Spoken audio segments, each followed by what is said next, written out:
Hello, what up, everyone? Welcome to the Football Rig. And today in the Arsenal News Drilldown, we have a special guest.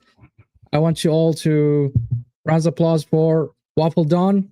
How you doing, mates? How's everything going? Yeah, alhamdulillah, everything's good, man. Hey, I love that intro. Intro is banging, bro. I love Yeah, that intro. man. It's Very, very I'll good make a intro. special one just for you, bro. Well, Nice, this nice. is your debut. Yeah, I gotta make you feel special. But Of course. before we start, tell me how's things on your side of the world. Yeah. Cold. You know what, bro? To be honest, my side of the world is grey, gloomy. It's just the concrete jungle working consistently, depression, stress. But you know what? You just have to what I mean, be positive and just get on with life. Yeah. Hopefully I'll be Well, joining your side, God willing, in the uh, next few years. I So hope so. I yeah, hope so too.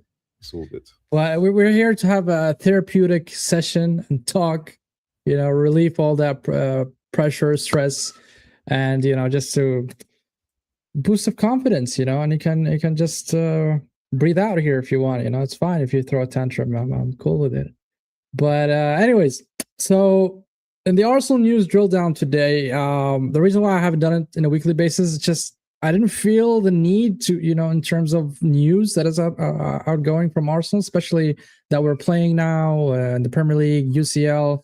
So the focus is more about the games and the results and the tactics and behind the games. But anyways, I found like an opportunity. I did my couple of researches about some news, and we're bringing it here. So the first segment I would say is Arsenal recent form. Don, are you confident on winning the league this season? Not as confident as I was probably a month ago. The Mm-hmm. percentage has definitely gone down to about 30 something percent. I had it up about 68%. It's gone down to about 32%. Man City, as you know, they're only 2 points behind. They more than likely will go ahead of us by a point on Saturday until we play against Everton. And this is the point of the league, or phase of the league, where Arsenal start to question themselves. Are they good enough? Have they got the ability to get over the line? Can we keep the results consistent to match Man City? Because if you look at the results, the recent results, Man City, um, I think they haven't lost in 5 games. Where we just seem to be, yeah, we got 3 points in our last game, but over the Right. last month or so, the points haven't been pointing, and it's a big concern, especially against Wolves. Playing Wolves, I just felt that the team just, there was no chemistry, very unorganized, and that goes down to both the management and the players. So they both have to take responsibility. But what is it that's not motivating these guys? Are they actually worried now about City chasing them now? Because they've done this before in previous seasons, where they've Mm-hmm. started to look at Man City's results, and now they're getting nervous. But we can't be doing this again, can we? We can't be doing this. Yeah. For me, PTSD is kicking. Especially when I have Man City right up my. I shouldn't say Mm, the word, but they are there. They're flashing us, and I think we've been here before, yeah. and we've all seen how it ended up, unfortunately. But in the upcoming games, the first thing I want to show you is our home results. As you can see here, we are solid when it comes to playing in the Emirates Stadium. We haven't lost so far. We drew only once, and that was against Manchester City. Mhm. So it's a good record. I'm not saying it is something to depend on, but it's something kind of reliable as you build that kind of fortress in the Emirates, that you send a statement that you're not here to get points. You're here. Mm. It's going to be a tough game for you. It's going to be a tough game. So this is one aspect we improved massively, I would say. But when it comes to the upcoming games from here until the end of December, or until at least New Year's, we have Everton. we have Brighton, and we have Aston Villa. And all of those three teams, the one thing in common last season, I mean, forget about the Aston Villa loss, but last season, we drew all games. We drew 1-1 to Everton, we drew 1-1 to Brighton, and we drew 2-2 to Aston Villa. So those are 6 points that we dropped out of those three teams. I'm not talking about the losses, of course. I'm just talking about these 3 games in individual. We kind of drew. So do you think we're going to be able to, get the perfect score, 9 points from here until New Year's? So the expectation is to get 9 points, but in reality, who knows? Who knows from game to game how this team are going to do, I'm not confident going to Everton, but I still believe that we can get a result. Why do I believe we can get a result? Because you have to have some faith here. You have to have some belief, isn't it, in your team? As for the record at home, I've already said it on my stream many a times that I don't believe we're going to lose a home game. So, our form at home, as you can see, is excellent right now. Yeah. Everton game, it's one of those games, isn't it, where we either do well or shit the bed, pardon the pun, because Moyes is one of those guys, isn't it? It's like, if he wants to, he can just do the shithouse thing, just stop us from playing, frustrate us, in the midfield. I know they've got some key players out, but still, they still will have enough to stifle us. Our away records, I don't think it's great over the past maybe 6 weeks or so. But there is an opportunity here to start turning it around, and I think we can go to Everton and get a result. Brighton will be at home. That's not away, is it? So that's home. So right. Well, they're another team as well that they got some good ballers in their team. They play a lot of good football, but they also leak goals as well. They also concede a lot of goals. Like Ursula, I think he's a brilliant up and coming manager, but they don't travel too well, and I think we can get a result from them as well. Villa, Emery just does this to Arteta. I don't know what it is, what he does to Arteta. I think it's a personal vendetta for Emery. Wouldn't you be motivated? Wouldn't you be motivated if the club? I would. I'll just prove you wrong and see. Here's what you're missing out. Exactly. So that's another game as well. Villa are playing pretty well. I can't even call that game. I don't think we lose the Villa game, but I don't know if we win that game. We didn't deserve to win either. Come on, we got to be honest with each other. Yes, I mean it's frustrating. It's a last minute dagger, and I feel you, bro, because it was painful also for me to watch that. But we did not deserve to win or draw, not a single bit, man. No chance. I'm sorry. That kind of performance does not win you games. I'm sorry. It's just. And we escaped when it comes to Wolves. We escaped somehow. We got 2 own goals. I mean, let's call a spade, and that's a segue for me now. It's like a sub thing that I want to talk about is why is Arteta not fully embracing the potential that he has, and i.e. Gyökeres, right? I'm concerned about Gyökeres. Now, Gyökeres, in my opinion, is a striker. A type of striker or profile. He's a true number 9. You got to put him right in front of the goal and he will score. But when you give him only 1 chance the whole game or 2 chances, he might, fumble that chance. That's fine.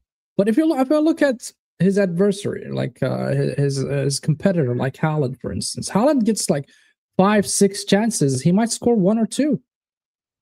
So he needs that creation of abundancy of chances for him to score. I mean, you cannot expect him every chance he will score, every chance he must score. That does not work like that. Well, what do you think about Gyökeres? Because while I'm pulling up some stats for you, I want you to hear your opinion about Gyökeres. Well, I'm in the Gyökeres camp. I'm not one of these Gyökeres is crap, get him out of my club and stuff like that. I'm in the Gyökeres camp fully, and I don't believe that the manager's doing enough to integrate him into the side. We've got 2 wingers. Saka's got 1 assist. Martinelli has 0 assists. The wingers don't do enough, in my opinion. I think both of those wingers are quite selfish, and they always try to cut in. and try to score rather than find Gyökeres. And believe me, Gyökeres he possibly can do much more than what he's doing. I'm not saying, it's all the blame on the system and the players, but if you look at, evidence and data, Odegaard, does he look to play balls over the top for Gyökeres? Because Gyökeres is an off the striker type of player. If you look at his games at Sporting Lisbon, he likes to drift, from the left, find pockets of space and shoot. And the guy is a deadly finisher, but we're not seeing that right now because we're not getting the ball to him. He's tried a few times, I wouldn't say Gyökeres is the quickest, and he's playing up against much better defenders, quicker defenders, maybe right. I would say more intelligent defenders in this league. So the chances he's getting are very far and few between. And one thing that people don't talk about often is players losing confidence. Now, if you look at on the left, that looks like a player that's confident. You just look at the pictures. That's what I'm showing you. This is per 90, by the way. This is 24-25 season compared to 25-26 season, which is this season.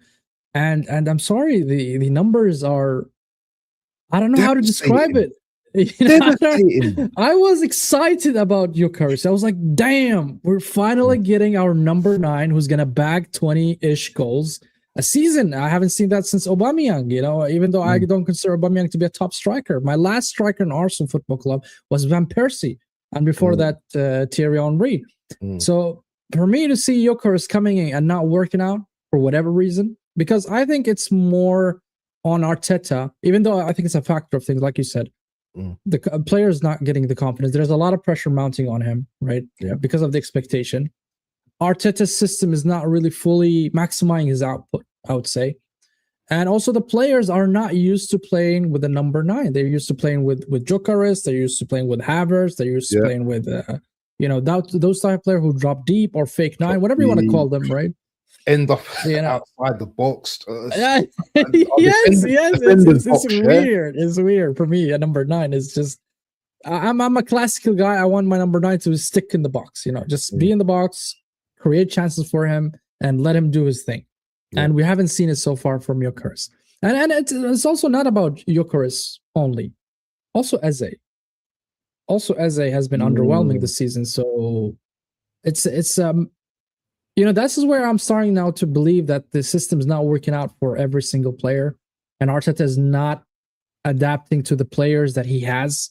For example, Eze's profile, Gyökeres' profile. He might get it right by the end, but I'm afraid it's going to be too late.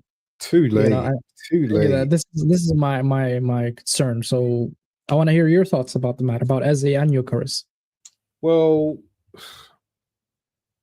it's evident that Arteta hasn't really coached, a number 9 properly, I would say, So how's he going to just get it right now? The thing is, football is not a difficult game, bro.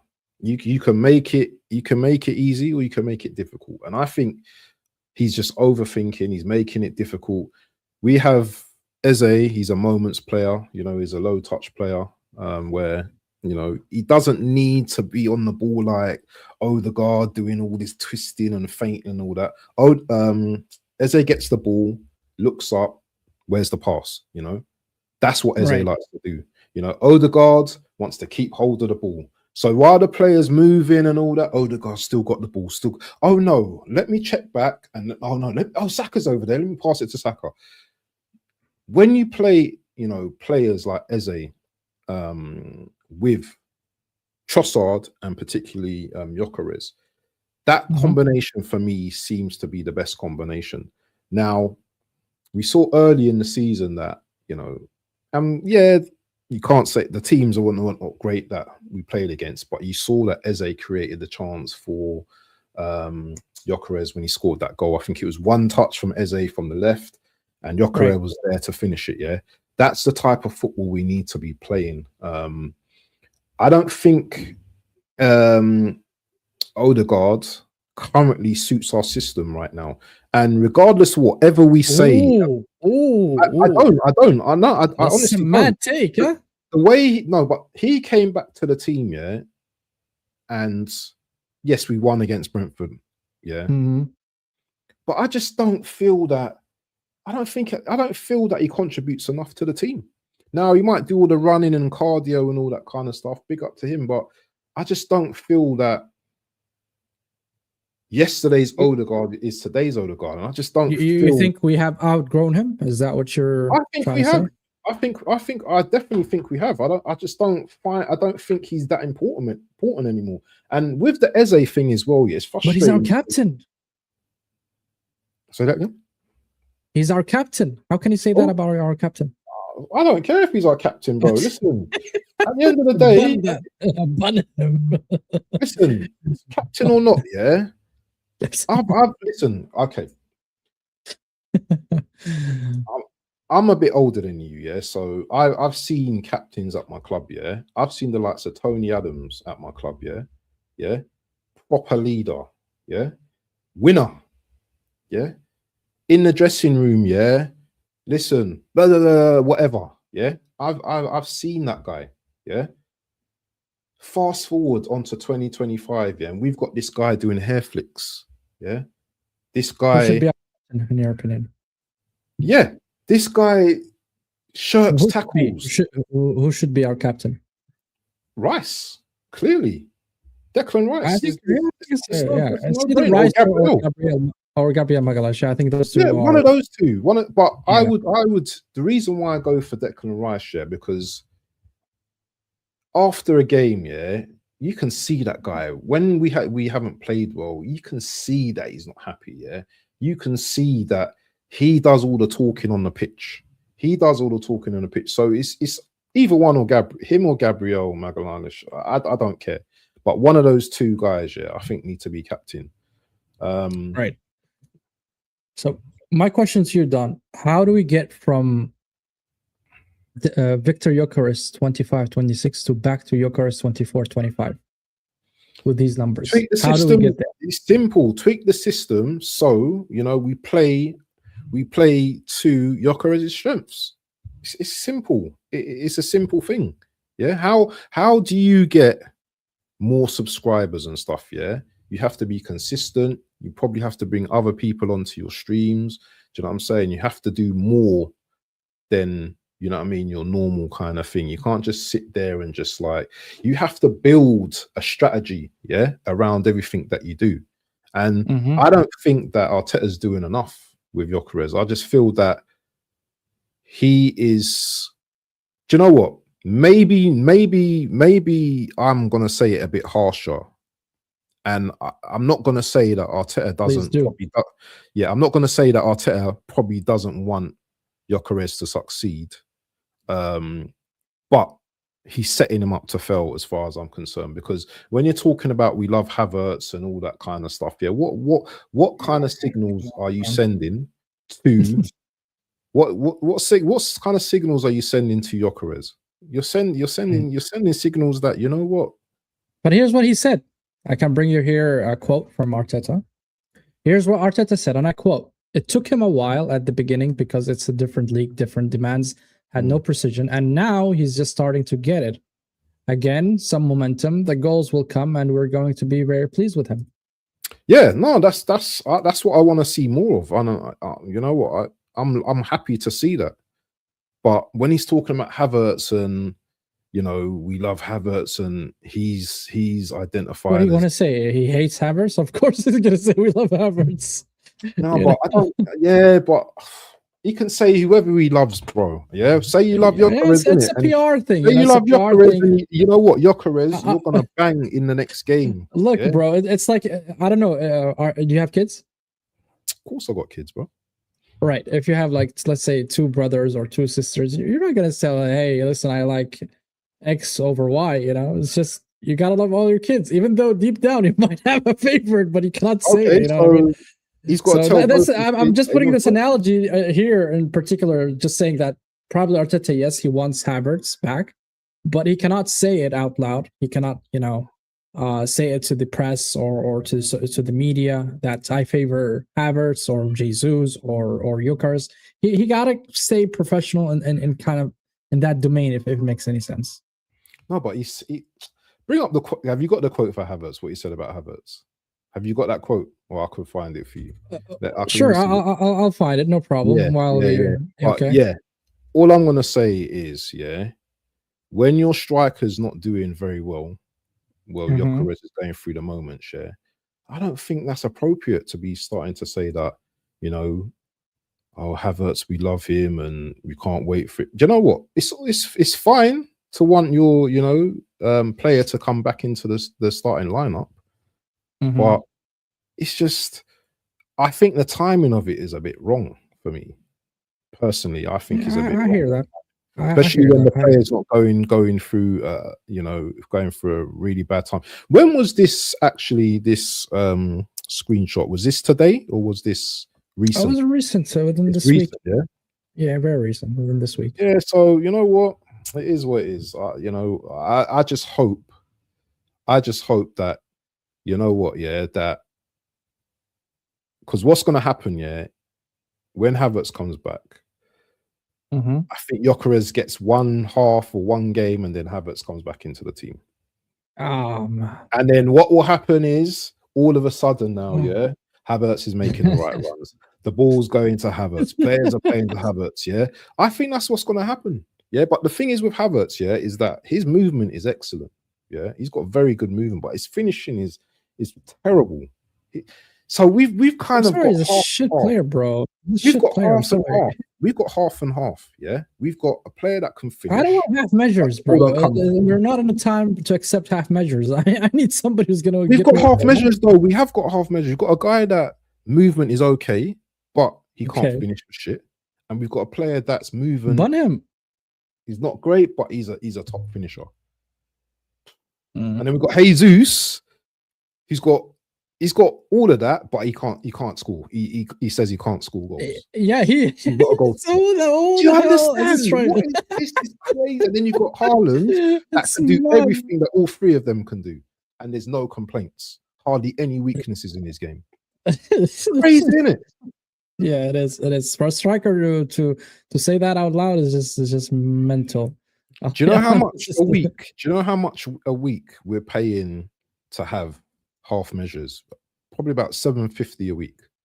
260 I think Jesus, and 270 I think Havertz, or 280. And Gyökeres is probably about 200 or something, isn't it? Or something around that. Yeah, so. but come on, when Gyökeres joined, he's a 27-year-old striker who is at his prime age as a player, as a football, and we brought him here to plug and play. Pause. But what I'm trying to say is, it's not like Havertz, where we knew that he was shit at Chelsea. We both knew he was shit at Chelsea. And Gabriel Jesus, if he was that good, City would not have released him. I'm sorry. It's just the reality situation. So Guardiola or the staff in City saw that probably he's injury prone, he's not committed, or whatever reason they let him go. They let him go. And they nicked 45 million from Arsenal. So for them, it was a good deal. For us, it was a shit deal because the guy is injury prone. How many times he got injured with his knee and 3 surgeries and all that stuff. So, he can impact a game or two, but can you rely on him for a full season to get you a Premier League? Hell no. So it's I wouldn't pay him 260 with all due respect. Would you take an offer in January if something came in for Jesus? For Gabriel? Yeah. Would you take an offer for him or not? Honestly, yes. It depends on the offer, because I don't think you're gonna get another offer. Because if you get injured or anything, God forbid, I'm not wishing him any injuries, but let's assume, since he's injury prone, if you get injured, who's gonna offer for him? Nobody will offer, so just get rid of him. The thing Plus, is, you're freeing up a lot of wage. I mean, 260 is a lot. The crazy thing about Jesus, though, God forbid, I can see him getting injured after 2-3 games or something. I can just see it happening. I can see it. He's trying to run or falls on the ground, and oh no, he's gone again. bro. Yeah, that's the problem. I know whenever he's getting that momentum and you see him, Yeah, oh shit, yeah. and then just pop, something happens. I'm like, oh my god, you're so unlucky. I don't know, man. Do dua or I don't know. But anyways, this is a segue. Now we talked about Jesus' injury, and this is a good segue for the second segment of the show, which is Arsenal injury, which is something that we as Arsenal Football Club clearly suffered this season with a lot of injuries. Even though a lot of people said that we have the a very big squad, we are this and we are that. So far, we struggled with Gabriel, we struggled with Saliba as well. But here's the main four players that are injured currently, that are not back, which is Gabriel Magalhães, Kai Havertz, Mosquera, and Ben White. Right. For Gabriel Magalhães, we're expecting somewhere before New Year's. This is what was been reported, and also Kai Havertz the same. He's probably going to fixture somewhere late December. Mosquera and Ben White, I think it's going to be mid or probably even Feb, mid-January to Feb. So these are the players that are currently injured. Did it impact Arsenal Football Club in this season, Waffle Don? The injuries. Will you take it as an excuse? That's not even a question. That's not even a question. Just looking at the first one on the left, yeah, he's the biggest player out of all of them there. Him not on the team is a massive loss. That's like our Tony Adams there, not starting games. Yeah, he's the leader at the back. He controls the back line. Pause. Listen, all I can see is Gabriel out of all those four. How about that? I can't see no one else except for Gabriel. Yeah, everything else is tinted. Gabriel is the main man that we are missing. Yeah, he's the spine of the team. Yeah, Gabriel, Rice. Oh, we have good squad depth, bro. Experience wins over squad depth each and every time. You can see it right now. Yeah, it doesn't matter. You could have squad depth from our current squad depth at the moment. Yeah, is struggling. We're struggling. We struggled against Villa. We struggled against Wolves. With the squad depth, we don't even use in the squad depth properly. How about that? You know, Madueke scored 2 goals against Bruges. Doesn't even get a start. Doesn't even get on the pitch. Doesn't get on the pitch. And we're talking about squad depth. Norgard, he played a good game, centre back against Bruges. Why not start him as a centre back? I'm glad you brought up Norgard. I have something for you for Norgard later on. I'll show you in the business segment. No, it sounds negative, man. Oh no, it's going to sound negative. No. It's backing up what you're saying. No, I agree with you 100%. I agree with you 100%. As well, yeah. Mosquera, I think, is a big loss as well, because him being out as well, it's just messed up our centre backs for me. This is Mosquera's latest. So according to Arteta, unfortunately, he's going to be out for weeks, and that for me indicates a month or two. Unfortunately, it's much more than what we expected, but the player was feeling it, so he's going to be out for weeks. That is so sad. Yeah, this is unfortunate, very unfortunate. I don't know how you get injured while jumping, but it's crazy. Yeah, he's probably landed really. I've had that before where I've landed funny after a jump and like my tendons. Yeah, but 6 weeks, man. What the hell did you do? It could have been a mad jump. Yeah, it could have been a warning sign before we played, and you know it's happened now. You know, it's just got worse.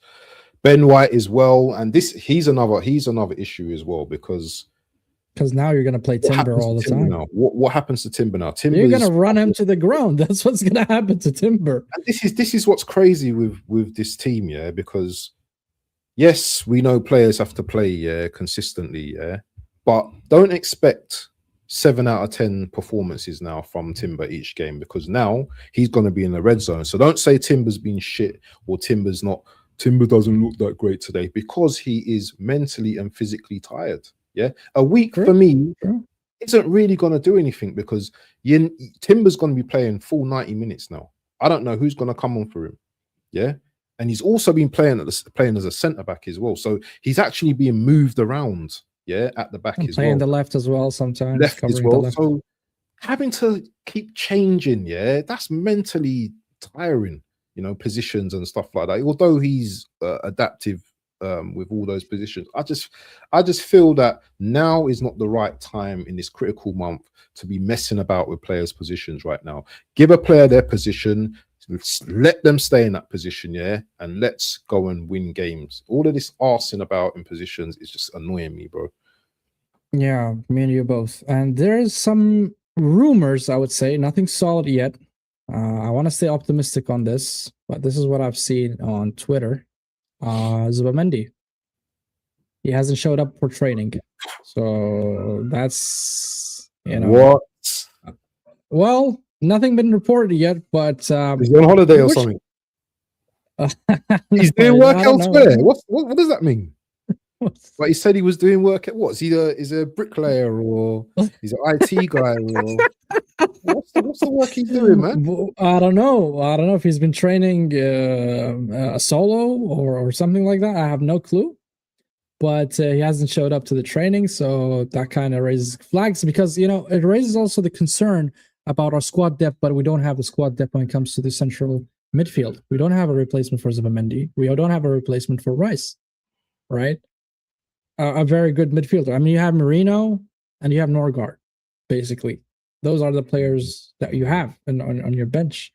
And none of them are even a quarter of Rice or Zubamendi in terms of levels. So the drop-off would be massive. Massive. You don't have coverage in that area. And we've seen Rice recently. He's been knackered. Rice is tired. His legs are tired, And I was hoping that he could have gotten the rest against Wolves. And this is where I'm going to get into a fuss and I'm going to be, a bit aggressive with Arteta because I'm going to hold his words against him. This is what he said about Christian Norgard, that he trusts him and he's a professional player and he's this and he's that and he's been glazing Norgard. But yet I haven't seen him play. User. Explain that to me. Explain that. Explain this, right? What Arteta said about Norgard, and explain the reality. You haven't really played him. Tell me, Waffle Dough, what do you think?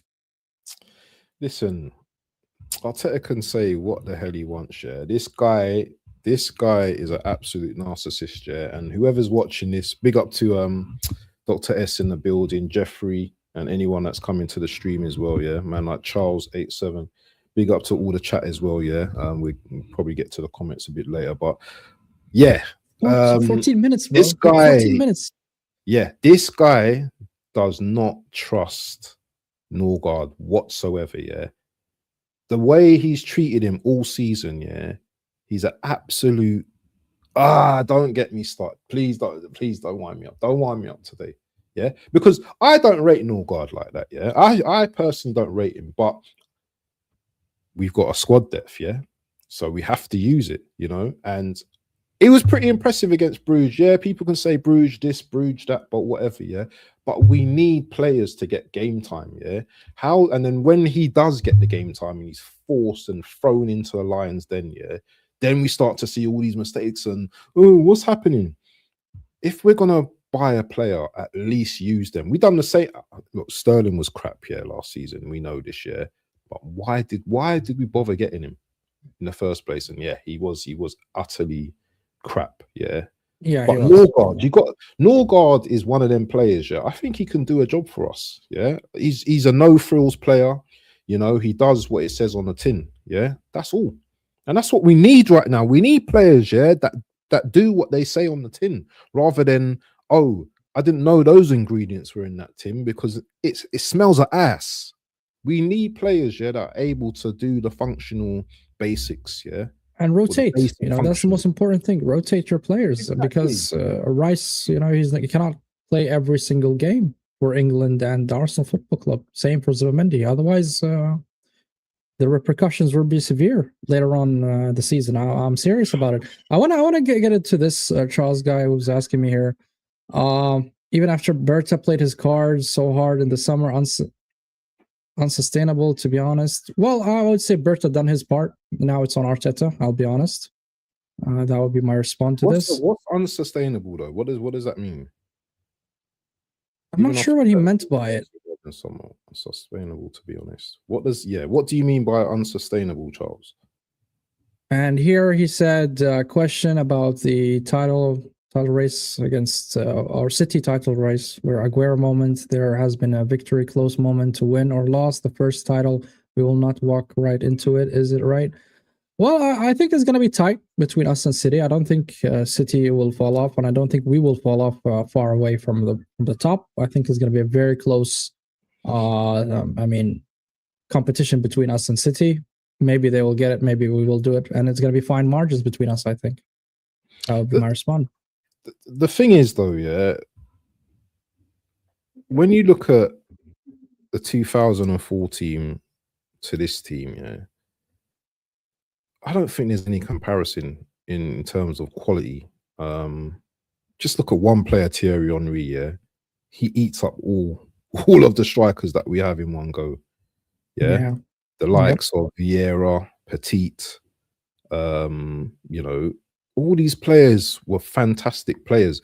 People seem to forget that we've won the Premier League 3 times already. This ain't gonna be a first time for us. Maybe for these players, but it's not a first time, and we should value that history in terms of winning Premier Leagues. This will be our 4th Premier League if we win it. So it's not going to be a first, Aguero moment or anything like that. But I get it, for these players, it's going to be a first. So, yeah, that's where the mentality for me as well is, are these guys ready for it? Because if they're not ready this season, I don't think they're ever going to be ready. And I believe if we don't win it this season, I think there's going to be conversations about players leaving. I can see Saka signing a new contract, but Liverpool asking questions about. We're going to talk about it in a minute. Yeah. So there's a lot to talk about, man. I love the way you ended this and this segment in particular about injuries. That's all I have about injuries. So I hope Gabriel returns as soon as possible. So that takes us to the next segment, which is business. I want to talk about business more of Arsenal Football Club. But before we do that, guys, don't forget to hit the like button, subscribe to the channel if you're new, and don't forget to subscribe to Waffle Dawn as well. His channel will be linked in the description as well. So, business. Arsenal have struck a deal with Deel. Unattended. Deel. Who's that? Oh, never heard of him. Right. They are official HR platform partners of Arsenal Football Club. Right, okay. I've done I've done my research now, actually. Yeah, I've done a research about him. No, I've done a little bit of research about him. So Arsenal have announced a multi-year strategic partnership with global HR and payroll platform, right? So basically, it's a platform they use in the workforce, making them the club's official HR platform. The deal marks the first deal for them in terms of with the sports in sport in general and football in particular, branding across Emirates Stadium and digital channels and also all of our assets. It also is reported that they will replace Visit Rwanda, that was on our jersey. So Visit Rwanda, the sponsorship was £10 million annually. However, this deal has not been announced. What is the numbers going to be? But I think the reach of it is going to be, it has several impacts when it comes to commercial, when it comes to operational, and also global reach. So in terms of commercial, first you're partnering with a digitalized company, and this is automation, and this is the future, basically, right? Is going to the digital world. I can tell you're a bit of an IT guy, yeah, by the way you're talking and the language you're using. No, I worked a little bit in digitalization for my company, so I'm pretty aware about the automation stuff. Yeah. It is the future, right? This is the shift of the whole world. Of course, AI. Right? So, and this is going to replace and actually be in the operation of workforce for Arsenal. They're going to use the platform. It's going to be, I think, efficient because Deel has been dealing with tens of thousands of businesses, so they're not amateurs when it comes to that. So they've got some good clients on their resume. I've seen it. Yeah, they've got some good clients, very big clients. Right. So that indicates that they are successful, and I think it will be more efficient because all your payroll is going to go through that system. The efficiency will be high. The margin of error almost zero. So that's a very good deal in terms of operation, commercial, and also global reach. I mean, imagine people are using this platform, but they're not really into football, let's just say, for the sake of the argument. And then they hear, oh, deal with Arsenal. Who the hell is Arsenal? Yeah. And they start buying Sales your are gonna go jersey, through they the start roof. sales, and it helps improving your revenue, generating revenues, also the growth of your fan base. So this is the deal, I would say. It happened last week. It's announced. You know, So when what you do you say think? deal, it's so funny because it's just like it's only Arsenal that would just the deal. cool with it. Deal. We got. Here's the news about it more. Arsenal have reached a massive sponsorship agreement with Deel. And by the way, I have another one that I want to show you. It's But before you ask me, who tell me. owns Deel? Who actually owns Deel? Are they American investors? Where they from? Are they Saudi? You don't know. I have no idea, honestly. I think either American. You can look it out. But what interested me most about the deal is right here. We go. This is from Ben Jacobs that I read. Oh, Alex Aziz Shul Wang. Yeah, that's the CEO. Yeah. Okay. So the funny part for me is that we took them from Chelsea. Basically, Chelsea was on the verge of agreement with them, and we denied that to them. You know, they don't have any sponsors in their shirts, so I'm just happy to just shit on their deal. So that's all I wanted to say about it. And here's Ben Jacobs talking about it quite in detail if you guys want to read about it. But yeah, that's basically it when it comes to the sponsorship. So I think that will help us in terms of revenue, generating more income. It will help us also in terms of PSR, in terms of FFP. I think Arsenal, when it comes to financials, they are doing very good. And I'm happy with that. But I want to see that to be converted to investments in the club in terms of players, in terms of training facilities for the players, adopting such high, I would say, procedures to help us win. Any of that kind of stuff, it will really help. You want to say anything about this deal? The deal with Deel. No, it's a good deal. Sorry,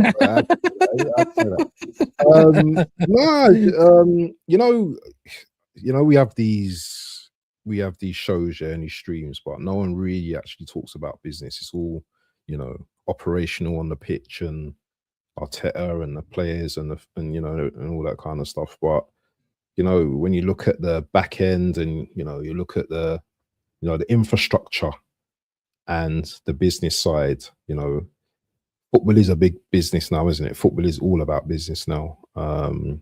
Yes. Yeah, if we can grow, with this company as well. And I'm quite happy that the Rwanda deal's coming to an end because one, I got bored of it.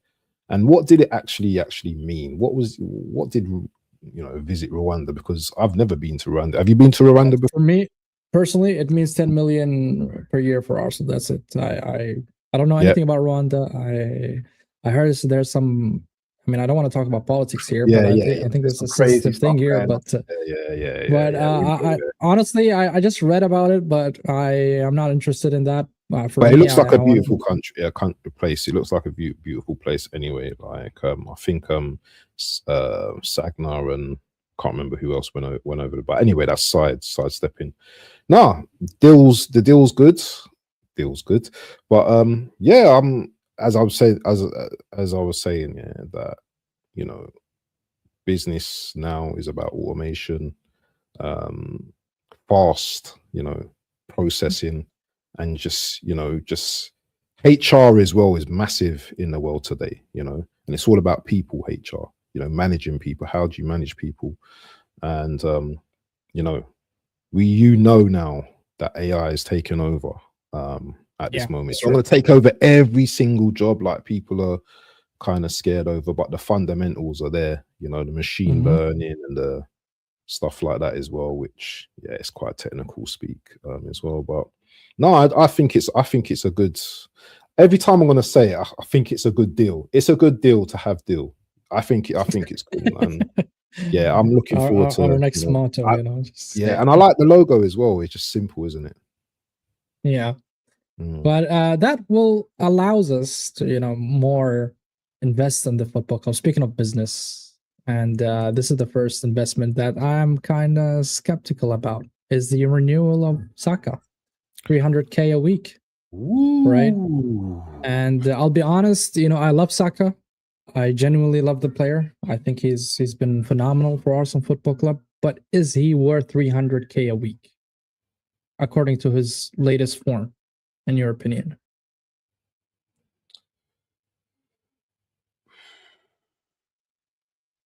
I'm not saying the player's bad. Okay, I'd not say that. But is he worth 300K a week? Because that will open door to other players to request almost a similar amounts. If you look at his body of work over the last 7 years, then compared to someone like Havertz, yes, Havertz has won the Champions League. I get it and stuff like that. Yeah, but has Havertz actually been better than Saka in our team? I don't think he has. It's crazy when we ask this question: is a player worth like 300K? Yeah. Why, you think it's an uncomfortable conversation to have? It's a genuine question. I'm asking. No. I don't think I don't think it's an easy answer when it comes to Saka, because Saka's. So I'll take it you're in between. You are. No. I'm getting to my answer, because I'll be honest with you. Yeah, I've got kind of like a little affinity with Saka in it through friends, and he went to my cousin's school and everything. He's brought up in the same area. Oh, so you're biased. That's what I'm saying. It's not a bias. It's just, no, because I'm very open about Saka. I'm very critical of Saka at the best of times. But also as well, yeah, you have to look at his body of work over the last few seasons. Yeah, that guy's he's put in time in this club. He's put in so many great performances over the years. Yeah, people forget about some of the performances he's put in. I'm not gonna say he's the most world-class player and all that kind of stuff, but who else are you gonna give that 300K to? Who would you give that 300K? Because he's been loyal. What? Look, so would you just give him 250? If we win, and he's like a factor in it, then yes, I would give him that. But it's only up to recently. But it's only up to winning. Yeah, but this is my problem. You haven't. He's not the only person that should be helping us. Yeah, that's across the whole team. I'm not individualing and saying it's all on Saka. I'm saying for the whole team. If no one won the Premier League for me, none of them are worthy of 300K contract. Period. I hear it. I'm not saying it because I have something against Saka or anybody in the team. It's just that kind of standard I would set for my team is if you want guys to reach to that level of 300K, that's top echelon of players that receive that kind of money, and you have to have something, a medal to say yes, I'm worth 300K. But you haven't won anything, so we are trying to secure his future with Arsenal. And I understand sometimes you have to overpay because you need to secure the future. And this is something that Arsenal has been doing quite magnificently, I would say, in the last few years, is where they are proactive with the players. They are discussing with them 2 years ahead of the contract end. And they are renewing the important players, such like Timber, Trossard, Saliba has renewed to 2030. So I like the way that Arsenal are behaving. They're not allowing their players to just go for free, like happened before with Van Persie, like Samir Nasri, with all these players that we had, stars that we had. And now they're not allowing them to leave. And if they do leave, we're going to ask for a hefty price.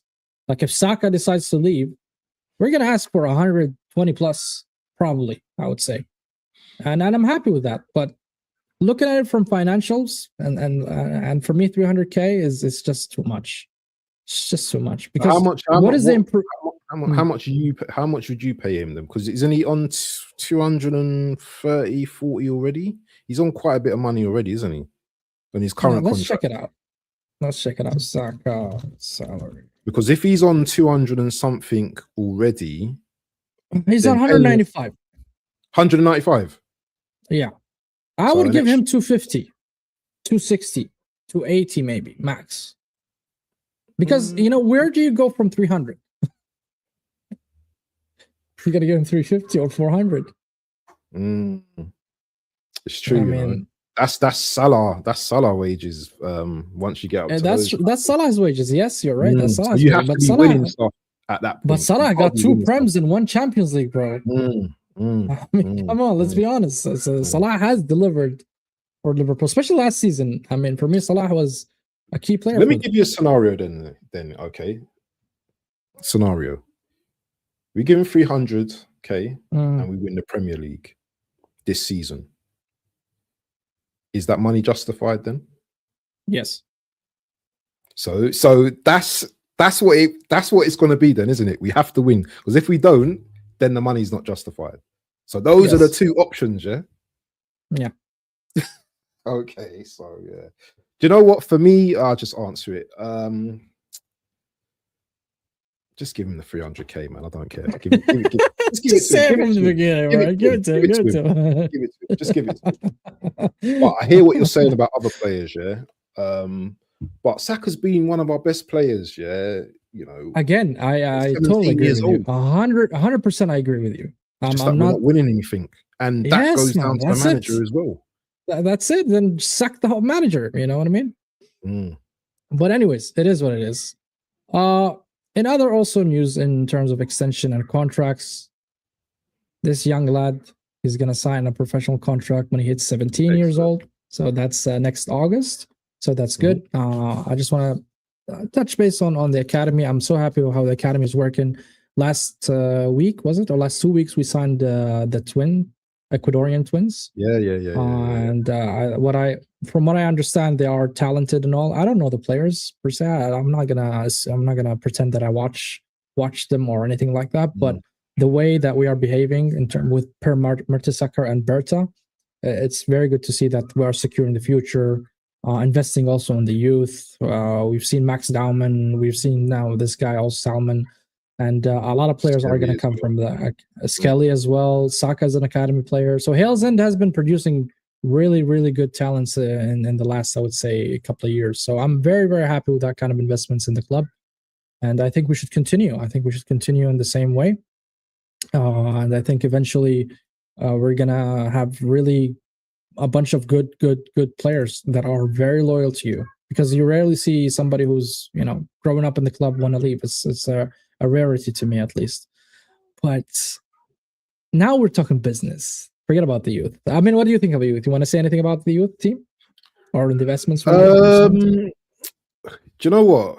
Yeah, people don't probably admit this, but I think Mertesacker's done a great job, and big up to you. A lot of people don't know this, but one of my mates, his son used to play for the under 18s. I can't remember his name. It begins with Kinsella or whatever his surname is, yeah. And he got released like last season. But the feedback I got from when Mertesacker came in is that they got rid of all the old Chelsea coaches, because there was a lot of, prejudiced coaches there. And yeah, the players that are coming through, they're half decent. But when we need to see them play, isn't it? We need to see the talent coming through. And Salmon looks like, he looks like a real talent, but just like all these youngsters, man, we just got to be patient with them. They're going to give him the Saliba treatment, from what I read. Salmon? Yeah. They're going to loan him out. Are they going to loan him out? Yeah. I think that's a good thing. Give him a loan, let him come back, and get some experience. That's what we should have done with Skelly and Ranieri. You just keeping Ranieri on the bench, letting him rot. He should be playing games. But it's a bit too late now to loan him out. I think he just needs to play. I think he's frustrated, Ranieri, if I'm being honest. 100%. 100%. But yeah, man. TK is in the building as well, man. Big up to my brother, Assalamu alaikum, bro. So now to the real business.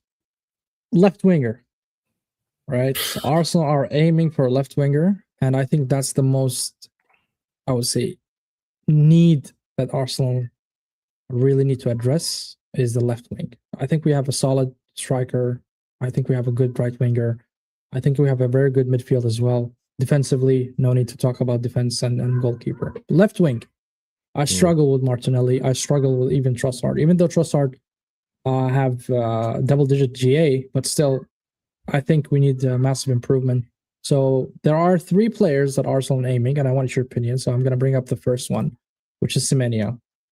Right? According to Ben Jacobs, that Arsenal Football Club, alongside Liverpool, Spurs, and Manchester City, also United, are really interested on the player. He has a release clause of 65 million that will be triggered in January. Would you go for him? 100%. I've been talking about Semenyo for at least a season and a half.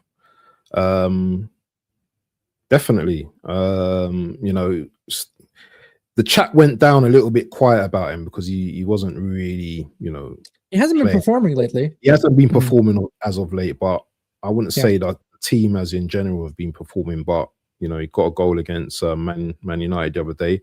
His GA has been impressive over the last couple of seasons, man.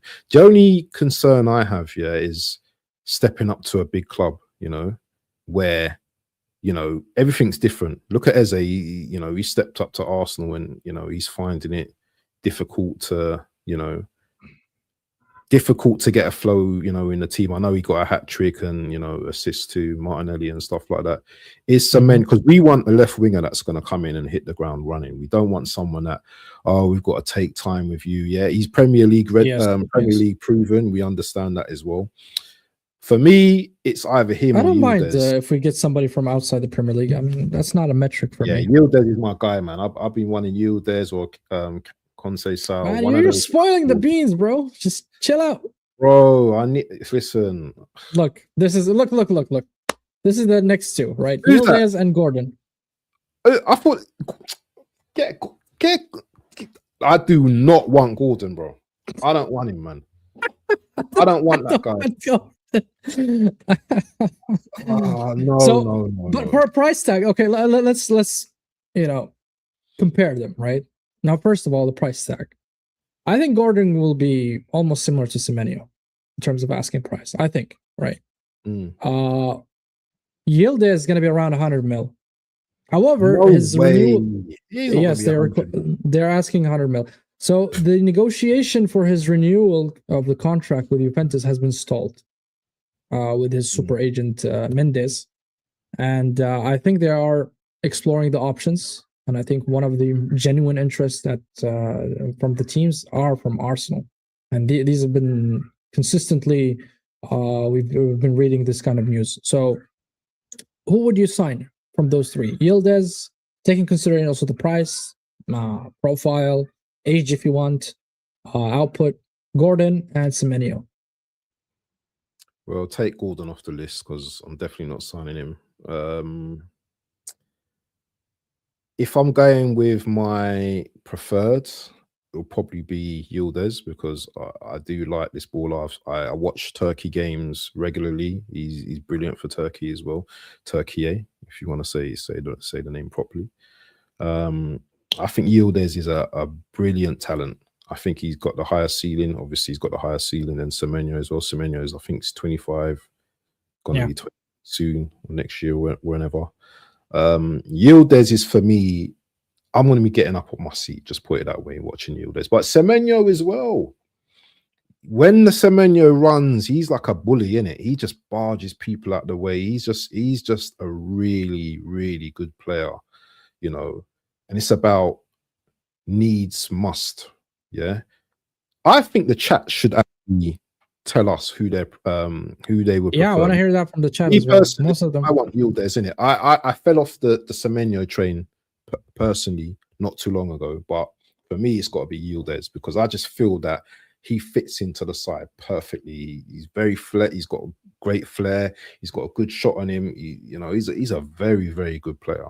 But then again, is he going to translate what he does in the Serie A to the Premier League? That's another question. So you're taking a risk as well. You're taking a risk on both players, yeah. But who is the most likely, most risk? It's going to be Yildiz, isn't it? Especially paying 100 million compared to Semenyo for 65, who's already Premier League proven. So Yeah, either one of those. Either one of those.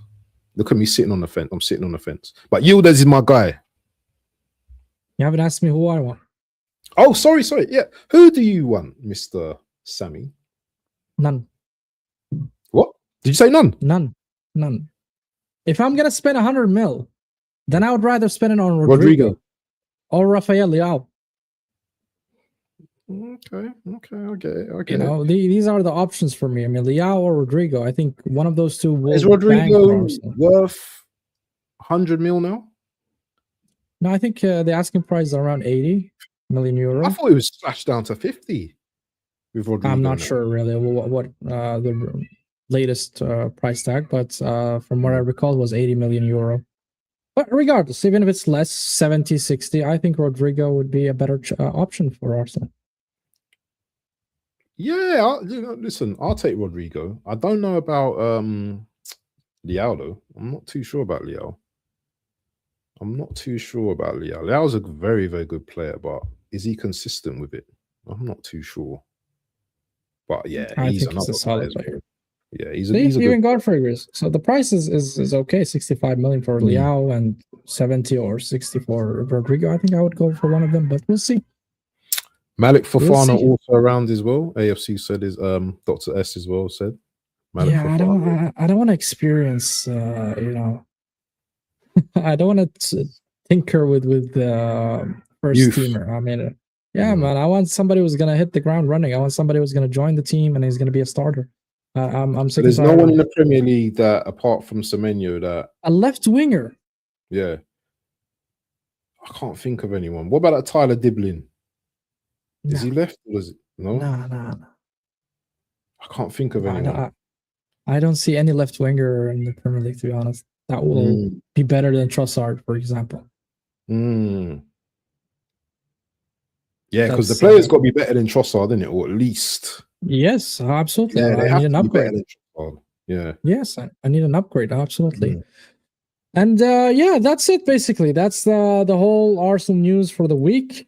And I'm so glad that I've done it with Waffle Don. Guys, make sure you hit the like button. Make sure you subscribe to the channel. Also, subscribe to Waffle Don. His link will be in the description. Any final words, bro? Nah, just big up to yourself, Sammy, doing real hard work in the scene. I see it. Big up to the chat as well. You've been great as always. And just keep going, bro. Just keep doing what you're doing, man. Do you know what I'm saying? Because the rewards will come, inshallah. And you know what? Yeah. May Allah reward you with everything. I mean, you guys heard it first. Keep working. Consistency is the key for success. And on that note, guys, take care of yourself and take care of your family wherever you are. And peace out.